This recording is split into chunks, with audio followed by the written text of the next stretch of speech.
네, 잘 보입니다. 네, 먼저 간략히 저를 소개하면 저는 2018년도에 성균관대학교 수학과 박사학위를 마치고 그해 국가수리과학연구소 산업수학혁신센터의 박사후 연구과정으로 수행을 했고요. 연구소에서는 공공기관, 대기업, 스타트업 등의 다양한 기업들의 산업 문제들을 발굴하고 또 해결하는 역할을 수행하였고요. 그 경험을 바탕으로 현재 솔트룩스에 입사해서 AI 연구소 비전팀에서 리더로 재직하고 있고 기업이나 정부 과제 등 이미지, 영상 관련된 프로젝트를 수행하고 있습니다. 여기까지 간단히 제 소개를 마치고 오늘 발표할 내용에 대해서 간략히 설명드리겠습니다. 우선 이미지 처리 태스크에는 이미지 분류, 객체 인식, 객체 분할, 아니면 제스처 인식, 겐 기반의 생성 모델 등의 다양한 분야가 있는데요. 오늘은 이미지 분류와 객체 인식에 대해서 간단히 설명을 드리려고 합니다. 그래서 대표적인 모델, 대표적인 데이터, 그리고 벤치마크 결과를 통해서 현재 딥러닝 기반 수준이 어느 정도인지 말씀을 드리고 현업에서 업무를 수행하면서 느꼈던 현재 이미지 처리 연구 분야의 트렌드에 대해서 조금 설명을 드리려고 합니다. 또한 자연어 처리에서 조금 혁신적인 결과를 도출했던 트랜스포머라는 모델이 이미지에서 어떻게 적용되었고 그 트랜스포머 기반의 이미지 모델들의 대표 모델이 어떤 거고 특징이 뭔지 발표를 한 뒤 최종적으로 마지막에는 다른 트렌드의 하나인 준지도 학습법에 대해서 발표를 한 후 마무리하겠습니다. 교수님으로부터 아까 좀 전에 전달받았는데 딥러닝이나 인공지능 부분을 잘 모르시고 처음 접하신 분들이 많다고 들었어요. 그래서 오늘 발표는 모델이나 특정 기법에 대해서 디테일한 내용은 최대한 빼고 대표 모델 그리고 현재 트렌드 위주로 설명을 드리고 발표 좀 후반부에는 그래도 현재 좀 좋은 성능을 나타내는 모델에 대해서 어떤 방법으로 기존 문제점을 해결하고 어떤 성능을 냈는지 그 위주로 발표하도록 하겠습니다.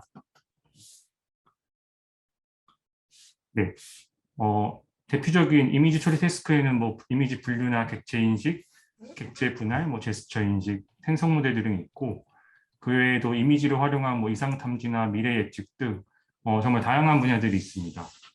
먼저 이미지 분류는 이미지가 주어졌을 때 그 이미지가 무엇인지 예측하는 문제이고 객체 인식은 이미지 분류 태스크에서 조금 위치 정보까지 포함하여 예측하는 컴퓨터 비전 기술 기법입니다.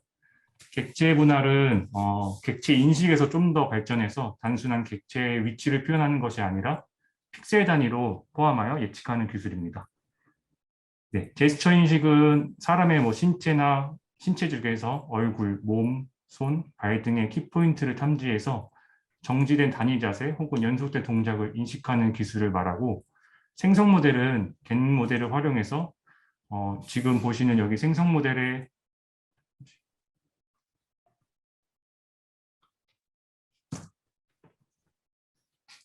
이게 지금 오른쪽 하단에 보면은 이 이미지들이 다 생성된 모델들이고요. 이 인물들은 다 현재 존재하지 않는 가상의 인물들입니다. 그리고 하단의 맨 오른쪽의 사진은 저화질의 사진을 겐 기반의 기술을 통해서 고화질로 하는 초해상화 기술의 하나의 일종입니다. 그 중에서 먼저 대표적인 이제 이미지 클래시피케이션 모델을 관련돼서 설명을 드릴 건데요. 이미지 분류 모델의 대표적인 것은 다들 들어보신 분들은 너무 뻔하지만 멀티레이어 퍼셉트론이 가장 초반에 딥러닝 기반의 이미지 분류 모델이 되었고 그리고 CNN 모델들이 등장했고 최근에는 트랜스포머 기반의 모델들이 등장했습니다. 현재는 정말 간단한 프로젝트가 아니라면 이미지 분류를 진행할 때는 MLP는 주로 잘 사용하지 않고 CNN이 주로 제일 많이 사용되고 있지만 최근에 트랜스포머 기반의 모델 연구가 굉장히 활발하게 이루어져 있어서 구글에서 발표한 VIT나 DEIT, 스윈 트랜스포머 등의 모델들을 현업에서도 자주 사용하고 있습니다. 그리고 이미지 분류의 대표적인 데이터셋은 엠리스트가 있고요. 이 데이터셋은 인공지능을 공부하셨던 분들이라면 아이리스 데이터와 같이 공부 초기에 가장 많이 들어보셨을 데이터셋이고 그 외에 사이파10 이미지넷이 있습니다.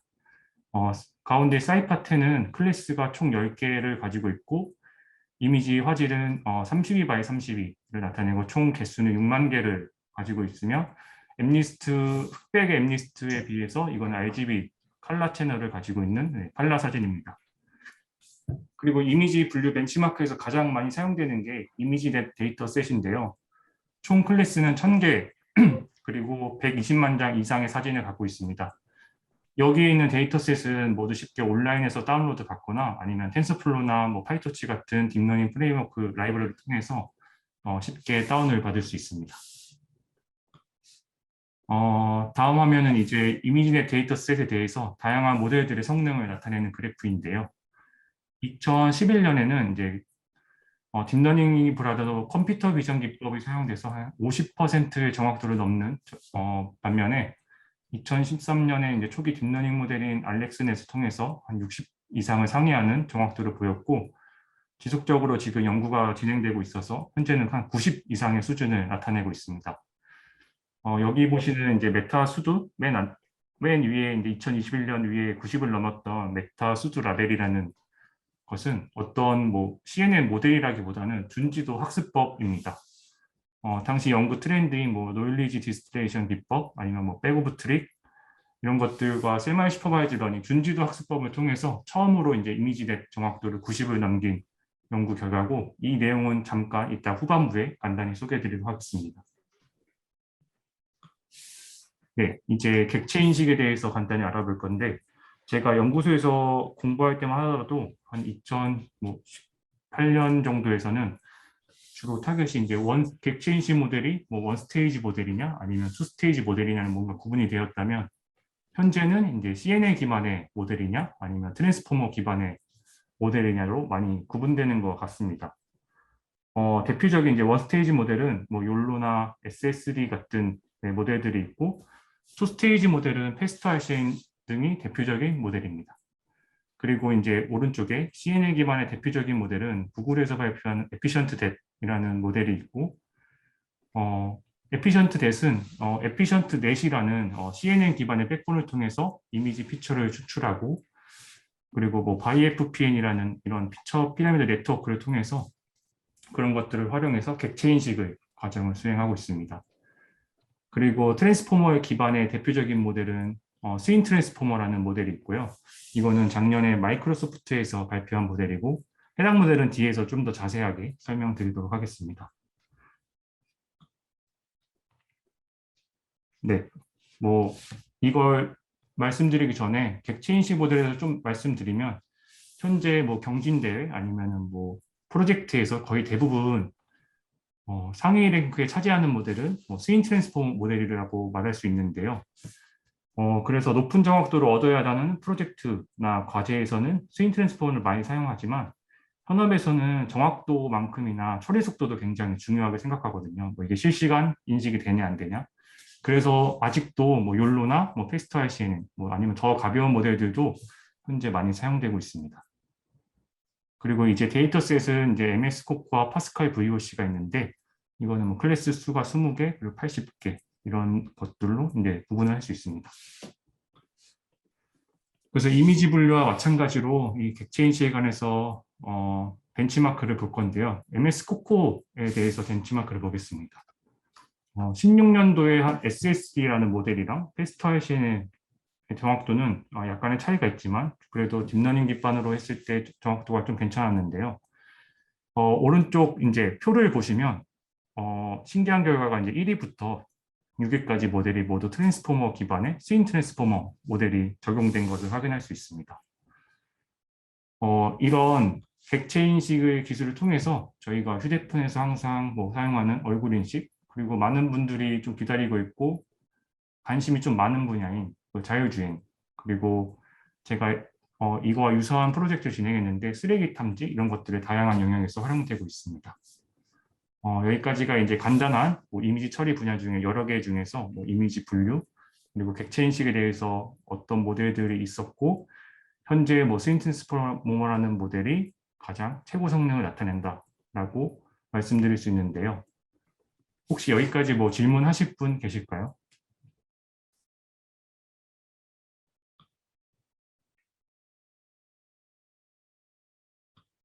네, 잠시만요.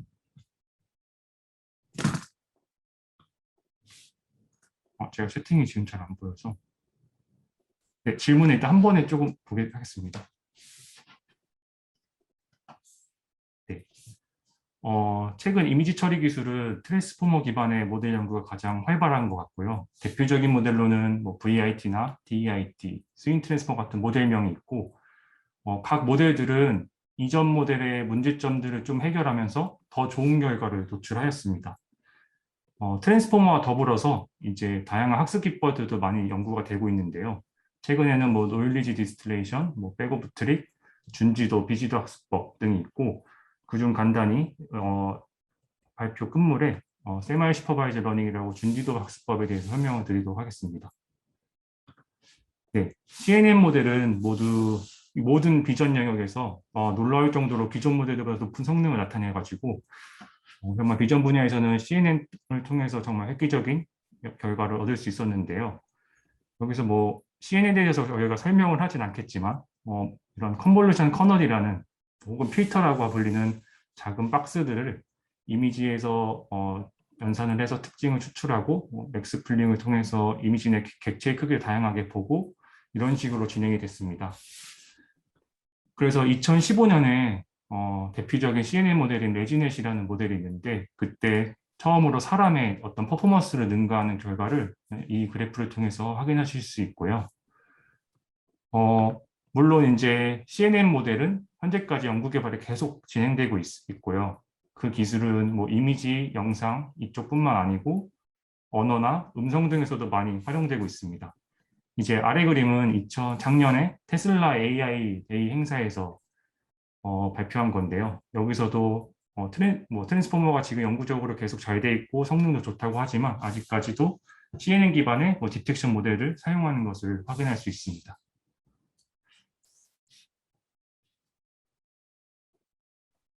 혹시 이게 채팅이 잠깐 계속 잠시만요.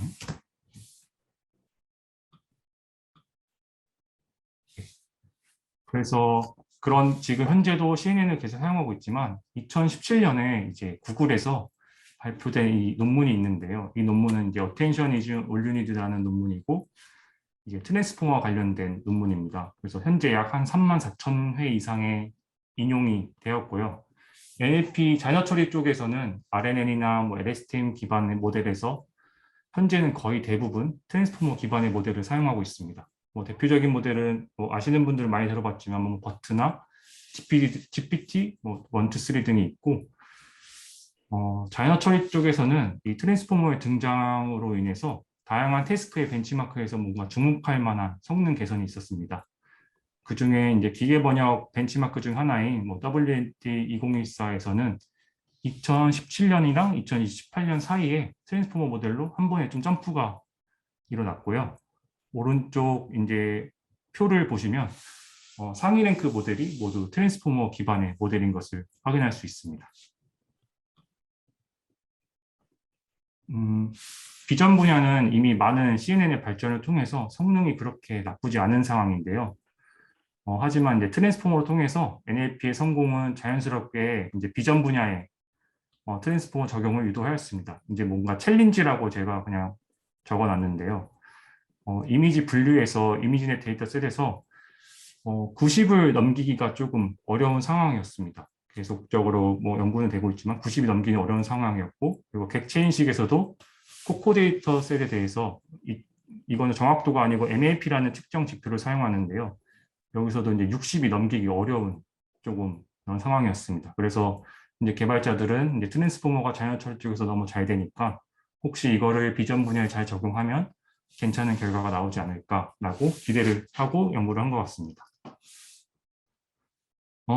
트랜스포머 네트워크는 오늘 발표에서 뭔가 설명을 드리지는 못할 것 같은데 왜냐하면 트랜스포머 설명하는데 1시간 동안 뭔가 강연을 더 부족할 정도로 내용이 좀 많습니다. 그래서 오늘은 대략 다음처럼 뭔가 행렬 연산이 되는구나 라고 생각하시면 되고 이거 트랜스포머에 대해서 알고 싶으신 분들은 뭐 구글에서 트랜스포머나 뭐 트랜스포머 설명 리뷰라고 검색하시면 수천 수만 개 뭐 한글 영어 자료가 있을 거라고 생각합니다. 그래서 한번 공부하시면 좋을 것 같습니다. 인공지능 쪽을 하시려면 트랜스포머는 꼭 알아야 되는 개념이어서 공부를 추천드리고 그래서 간단히 말씀드리면 이제 초록색의 x라는 값이 이제 입력 데이터인데요.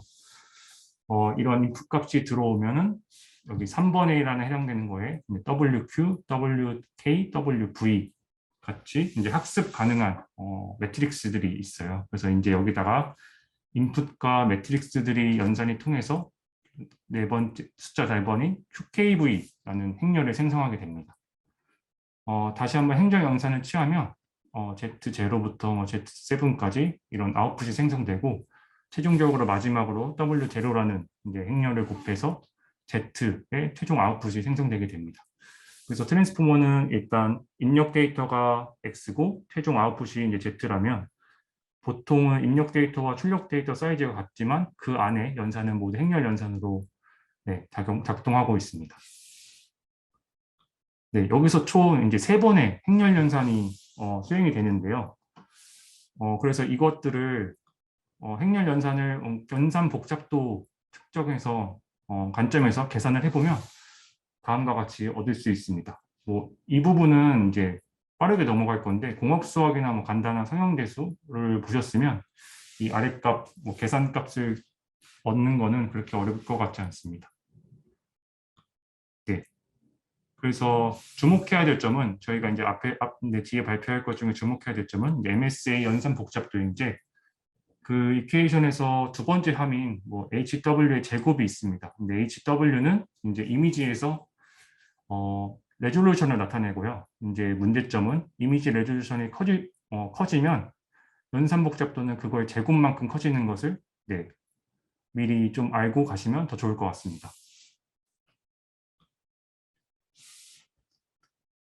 네, 그래서 트랜스포머 기반의 첫 번째 이미지 처리 모델 중에 가장 대표적인 모델이 이제 구글에서 발표한 오른쪽에 VIT라는 모델입니다. VIT 모델은 이제 오른쪽 그림 형태처럼 아키텍처가 구성되어 있고 왼쪽 이제 자이너 처리식을 주로 사용했던 트랜스포머 네트워크 중에서 왼쪽에 인코딩 부분만 사용했습니다. 그래서 입력값이 어떻게 모델에 들어가는지 살펴보면 일반적으로 자이너 쪽에서는 단어 단위로 문장을 쪼개고 그리고 그 단어들을 워드 인베딩을 통해서 인베딩 벡터로 표현하는데 저희가 이제 단어나 이런 것들은 1차원적인 벡터로 구성이 되지만 저희가 이미지나 영상 같은 거는 2D, 3D로 표현되고 있어서 기존의 이제 언어 분야에서 사용됐던 인베딩 방식을 그대로 적용을 할 수는 없습니다. 네. 그래서 VIT에서는 단순히 정말 오른쪽에 보시면 정말 간단한데 원본 이미지가 있을 때 패치라는 단위로 이미지들을 분할을 하고요. 그 패치된 이미지들을 그냥 한 줄로 쭉 핍니다. 그래서 그거를 1D 벡터로 만들어내고 이거를 이제 VIT의 입력 벡터로 사용하게 됩니다. 그래서 아이디어는 정말 간단해서 정리하자면 이제 자이너 처리 쪽에서는 단어를 1D 벡터로 표현을 하는데 이미지는 1D가 아니고 2D, 3D였다. 그것을 패치 단위로 분할을 하고 그리고 그 패치 단위로 분할한 거를 그냥 한 줄로 쭉 펴서 1D로 만들어서 이미지 쪽에 트랜스포머 인코더의 입력으로 사용했다라고 이해하시면 됩니다. 그래서 이제 이런 VIT 모델을 통해서 이제 여러 가지 테스트를 해봤는데요. 기존 CNN 모델보다 조금 더 좋은 성능을 나타냈습니다. 논문에서.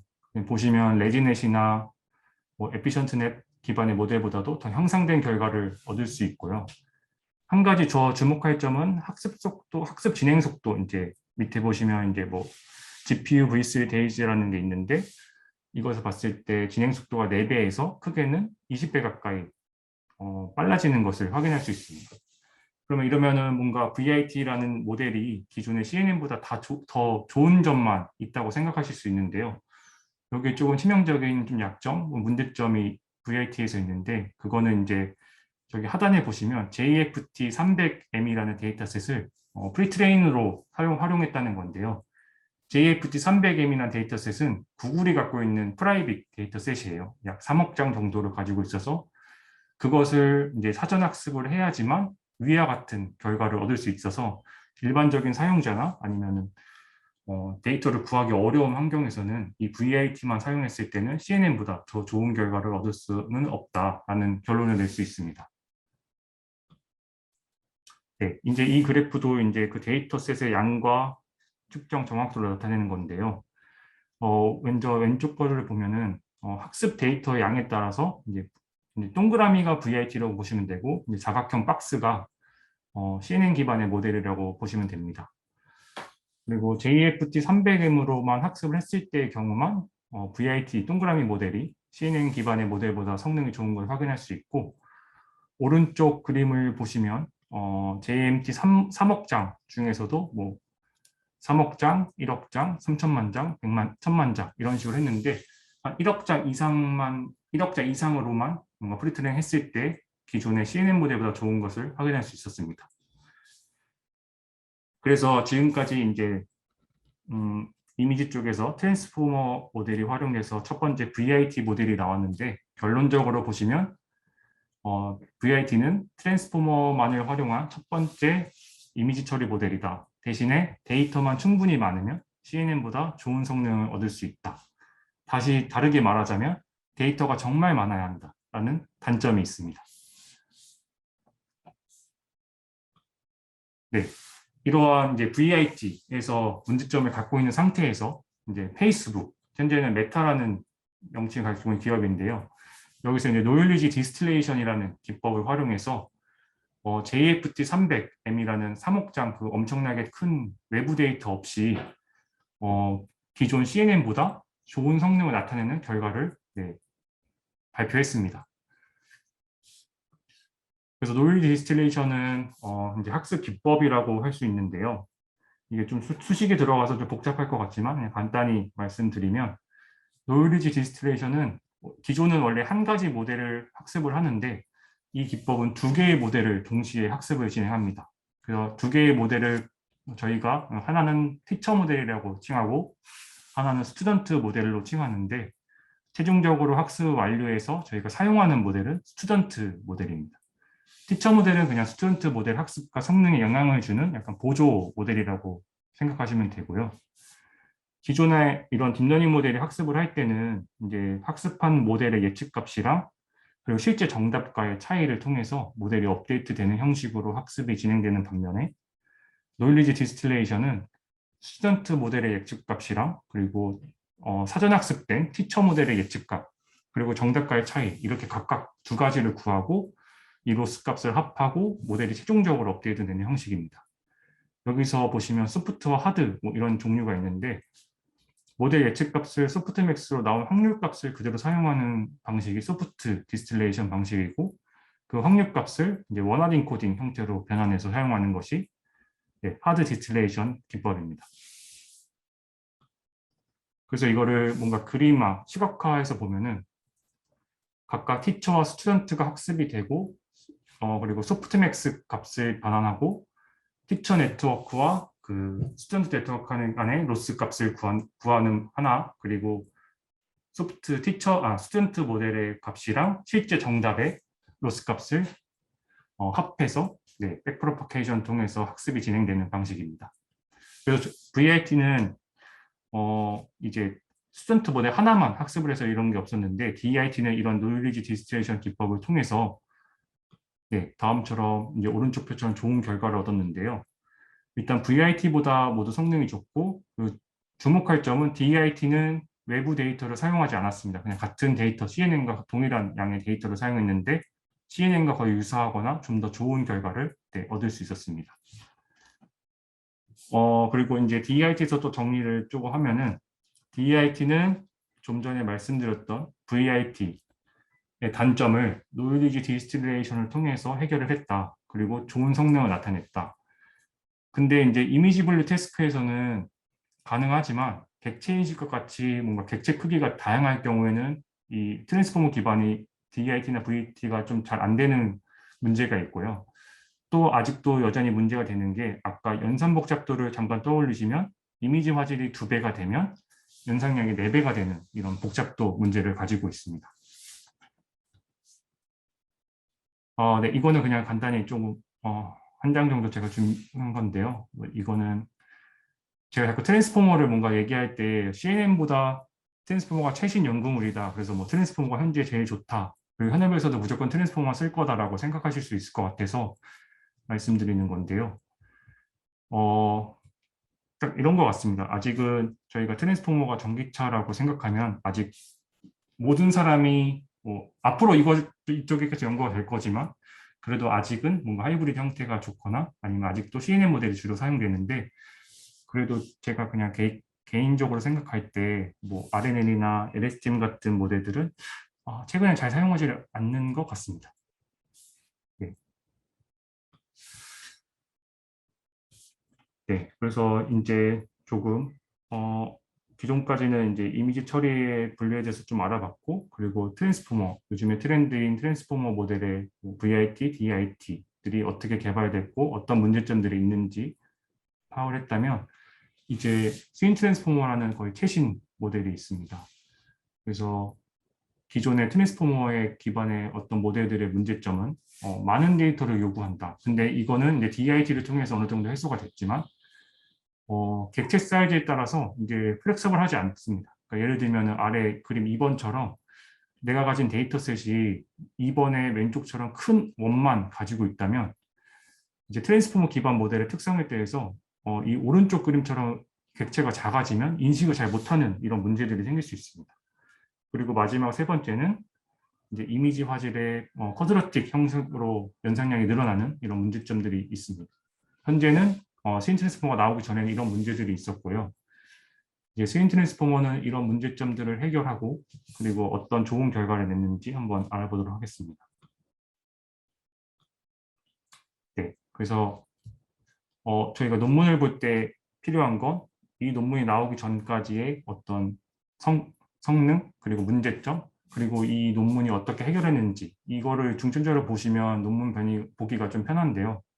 딱 스윈 트랜스포머 그 앱스트랙트를 보시면 딱 이렇게 내용이 나옵니다.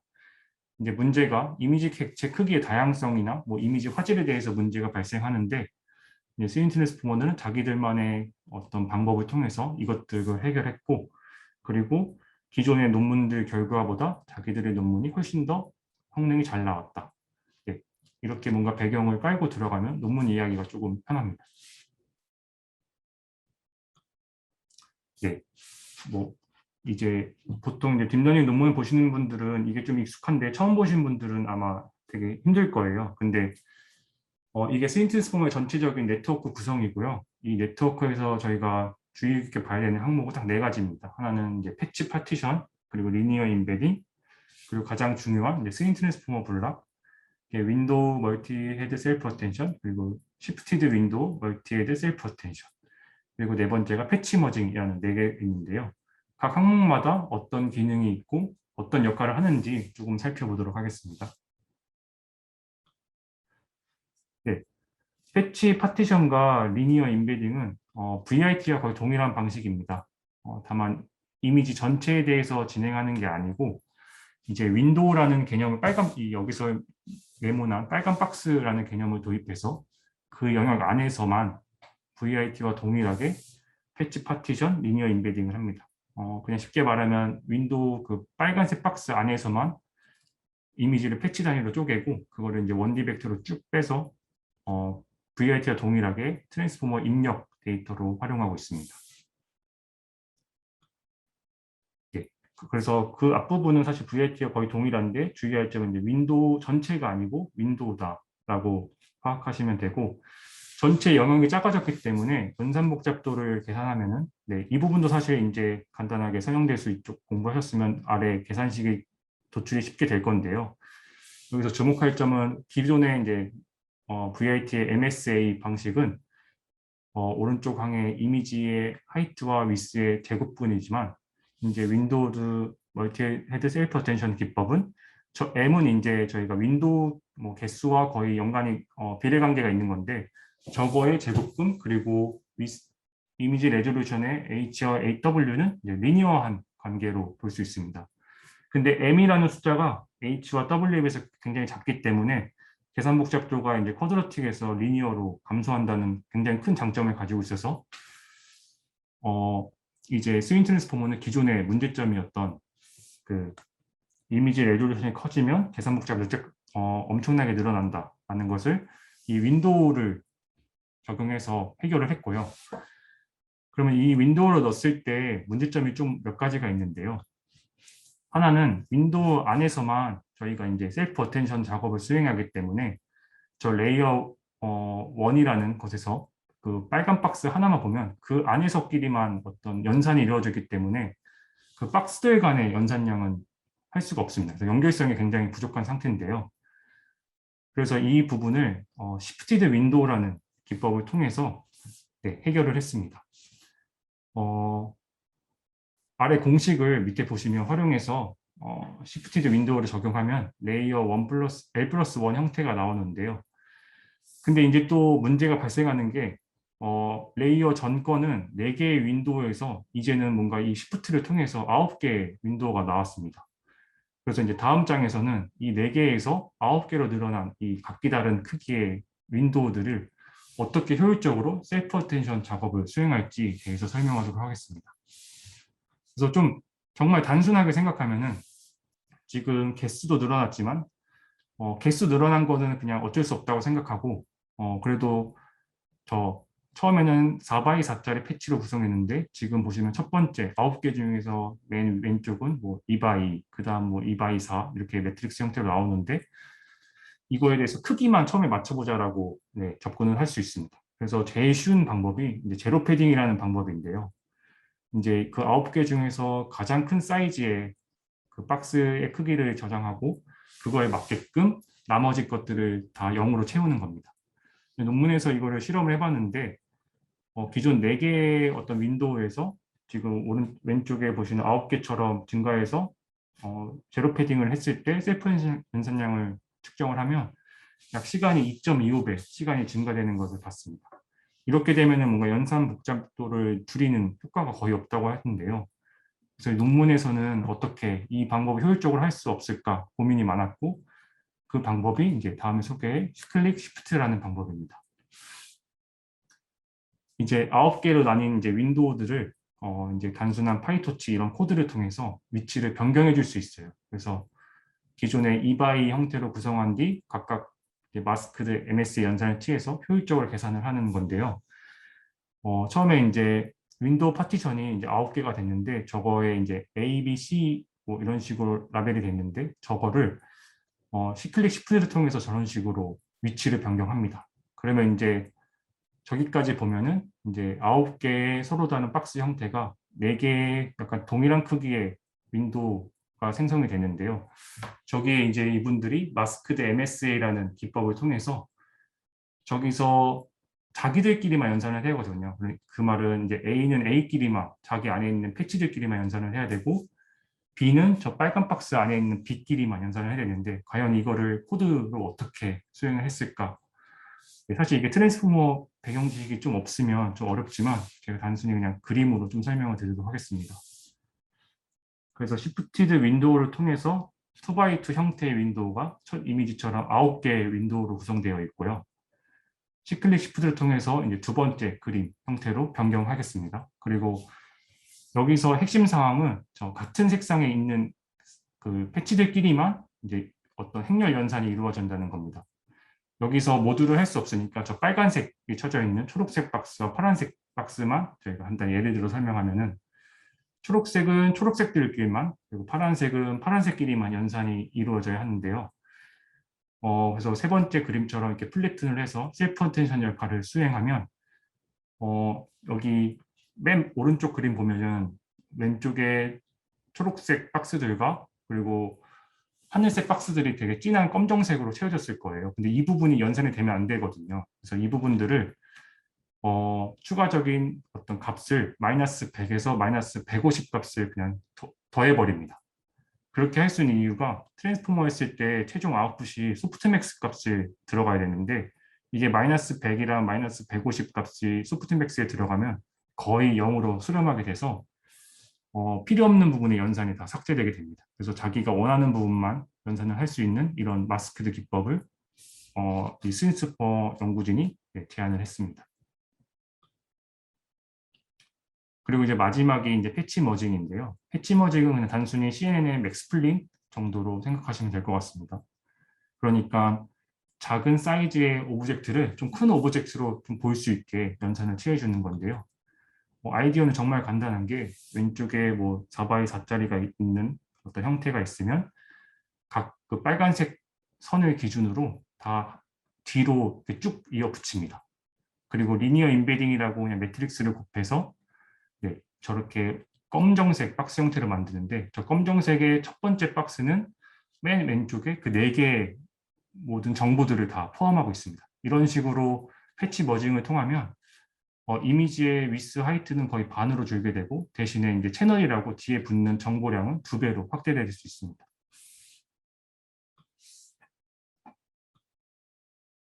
네, 그래서 패치 지금까지 내용을 뭔가 정리하면 좀 복잡하지만 기존 문제점이 이제 이미지 화질이 커지면 연산 복잡도가 엄청 제곱만큼 늘어난다. 그래서 이 부분을 스윈 트랜스포머의 블락 내에서 뭐 윈도우 멀티 헤드 어텐션, 뭐 시프티드 어텐션에서 사용하는 건데 사용하고 그리고 이제 초록색 박스들이 이제 이미지 연산량을 줄였다면 이제 빨간색 박스인 이제 패치 머징 단계가 이제 객체 크기 다양성들을 네, 이 스윈 트랜스포머에서는 저 역할을 한 겁니다. 그래서 이 스윈 트랜스포머는 저 4가지 역할을 통해서 이미지 분류뿐만 아니라 객체 인식까지 이제 그 태스크가 가능해졌다는 것을 말씀드릴 수 있습니다. 그래서 결과적으로 논문에서는 이런 기법들을 통해서 기존의 뭐 이건 이미지 분류 벤치마크인데요. 기존의 레지넷이나 뭐 VIT나 DEI 등 트랜스포머 기반의 모델보다 훨씬 더 좋은 성능을 나타냈고요. 그리고 오브젝트 객체 인식 같은 거에서도 뭐 레지넷 기반의 백본 모델과 아니면 DEIT 아니면 심지어 좀 최근에 좀 많이 사용하고 있는 뭐 캐스케이드 같은 좀 무거운 모델보다도 스윈 트랜스포머 결과가 훨씬 좋다라는 결과를 얻을 수 있었습니다. 네, 여기까지가 이제 이미지 분야 트렌드 하나인 트랜스포머 기반의 모델이 말씀드렸고요. 그래서 스윈 트랜스포머 모델은 정말 이쪽에 관심이 많으시면 공부를 꼭 하시길 추천드리겠습니다. 이제 마지막으로 이제 설명드릴 내용이 준지도 학습법도 최근에 많이 연구들이 활발히 이루어지고 있어요. 그래서 A의 지도학습 기법을 보시면 이제 지도학습은 모든 데이터에 대해서 다 정답이 있는 건데 세마이 슈퍼바이저 러닝 준지도 학습법은 일부는 데이터가 있지만 거의 대부분이 라벨이 없는 상태에서 진행한 학습 방법이고 또 최근 뭐 몇 년 전에 액티브 러닝이라는 기법도 좀 나왔는데 이거는 B와 같이 준지도 학습법과 동일하지만 라벨이 없는 저 항목에 대해서 어떤 특정 지표들을 더합니다. 뭐 예를 들면 크로스 엔트로피 값들 이런 것들을 추출해서 라벨이 없는 것 중에서 가장 좀 어려울 것 같은 샘플들을 뽑아서 그것이 실제 사람들이 다시 라벨링을 합니다. 이런 식으로 작업이 이루어지는 게 액티브 러닝이고 그리고 마지막으로 언슈퍼바이즈 러닝은 아예 모든 데이터 레벨이 없는 거죠. 이거는 보통 그룹화 이 정도의 태스크에서 사용이 되고 있습니다. 네, 그래서 아까 처음 이제 보였던 그래프 중에 하나인데 여기서 이제 2021년 메타수드 라벨이라는 기법이 있는데요. 이게 사상 처음으로 이미지넷 벤치마크에서 90을 넘겼던 네, 기법입니다. 여기서는 뭐 세마이 슈퍼바이저 러닝 기법을 당연히 사용했고 뭐 노이리지 디스틸레이션, 뭐 백오브 트릭 여러 가지 요즘 트렌드의 기법들이 많이 네, 적용돼서 90을 넘긴 좀 좋은 모델입니다. 네, 그래서 뭐 결과적으로 보시면 뭐 자기들이 기존 이미지넷 최고 성능이 88.6이었는데 거의 90도 가까이 안 났죠. 근데 본인들만의 기법을 통해서 네, 90.1을 넘긴 모델이고 다음은 이제 네, 이 논문에서 간단한 테스트를 통해서 자기들의 그 기법이 얼마나 효과적인지를 설명한 건데요. 이거는 이제 보통 투문 데이터셋이라고 하는데 총 2개의 분집이 있어요. 이제 위로 블록한 약간 저 형태의 분집, 그리고 아래로 블록한 형태의 분집. 그리고 각 분집당 한 1000개의 데이터들이 있고요. 점으로 표현된 거. 그래서 제가 아까 세마이 슈퍼바이저 러닝에 대해서 설명했는데 그중에 레이블드 데이터, 그러니까 정답이 있는 데이터를만 3개만 사용하고요. 나머지 뭐 994개는 레이블이 없는 상태로 준지도 학습법을 이 메타수드 라벨을 통해서 적용을 했습니다. 학습 모델도 굉장히 간단해요. 저희가 뭐 CNN을 사용한 것도 아니고 그냥 MMP, 멀티레이어 펍셋으로 사용한 건데 히든 레이어가 2개밖에 안 되고 각 레이어마다 그 유닛도 8개밖에 안 됩니다. 그리고 뭐 시그모이드 가장 기본적인 어떤 기능들만 사용했는데 밑에 결과를 보시면 맨 첫 번째가 이제 슈퍼바이즈드라는 거는 딱 세 개만 가지고 학습을 했을 때 나타낸 건데 여기서 그림은 점들로 표현된 이런 빨간색과 그리고 점들로 표현된 초록색을 이제 겉에 이제 배경이 빨간색과 초록색 잘 나눠야 되는데 잘 나눠지지 않는 걸 볼 수 있죠. 그래서 이건 학습이 거의 안 된 상황이고, 그러니까 사용을 할 수 없는 상황이고, 이 메타 수도 라벨이 나오기 전에 수도 라벨이라는 어떤 기법이 있었지만 이것도 저 빨간색과 초록색을 정확히 나누지 못했습니다. 근데 이 메타 수도 라벨은 1000개 중에 딱 6개만 사용해도 자기들의 기법을 사용하면 저런 식으로 명확하게 빨간색과 초록색을 구분할 수 있는 모델 학습이 가능하다는 결과를 보여줬습니다. 근데 저희 같은 이제 개발자나 AI를 관심 있는 사람들은 당연히 의심을 가져야 돼요. 이런 거에 대해서. 저게 좀 데이터가 1000개인데 딱 6개만 사용해서 나왔다는 거는 거의 그 당시엔 좀 저는 생각에 불가능하다고 생각해서 자체적으로 테스트를 진행해 봤습니다. 네, 저희가 자체적으로 시도를 한 거는 한글 인쇄체, 이제 그냥 가나다라, 마바사 이런 거 인쇄체들을 분류하는 태스크를 진행해 봤는데요. 원래 한글이 총 10,000개가 넘는 클래스로 알고 있었는데 그 중에서 이제 표준적으로 많이 사용하는 게 2,350개라고 저희도 서베이를 통해서 알게 됐고 이제 각 글자당 한 50장 정도의 이미지 데이터를 가지고 있었습니다. 그리고 저희가 테스트를 이제 세마이 슈퍼바이즈 러닝은 이제 학습 기법이기 때문에 이제 딥러닝 모델이 있어야 되는데요. 저희는 이제 에피션트넷 뭐 가장 기본적인 비제로 모델 그리고 레지넷 18, 레지넷 50으로 테스트를 진행했고 여기서 레이블드 데이터는 그러니까 라벨이 정답이 있는 거는 딱 10%, 그러니까 클래스당 50장 중에서 5장만 가지고 제가 테스트를 진행했습니다. 그래서 아래 결과를 보시면 파란색 박스는 이제 딱 5장만 가지고 이제 각 클래스마다 5장만 가지고 학습을 했을 때 결과고요. 그리고 빨간색 박스가 전부 다 사용했을 때 결과고 중간에 주황색과 초록색은 그냥 지금은 똑같이 보시면 될 것 같고요. 파인튜닝의 유문 정도라서 네, 이 메타수도 라벨을 했을 때 거의 100%다 사용한 거랑 거의 동일한 결과를 얻을 수 있어서 네, 저희는 이제 이쪽 회사에서 좀 많이 활용을 하고 있습니다. 왜냐하면은 나중에 현업이나 어떤 프로젝트를 할 때 데이터가 라벨링이 다 돼 있는 상황은 거의 없어요. 그러니까 데이터 구축부터 시작을 해야 되는데 모델 개발보다 데이터 구축의 그 노력이나 시간과 비용이 훨씬 더 많이 들어가는데 이런 준지도 학습법을 사용하면은 그러한 비용과 시간을 줄어들고 조금 더 기술적, 개발적으로 뭔가 내세울 만한 것들이 많을 것 같아서 네, 이쪽도 공부를 하시는 게 좋을 것 같습니다.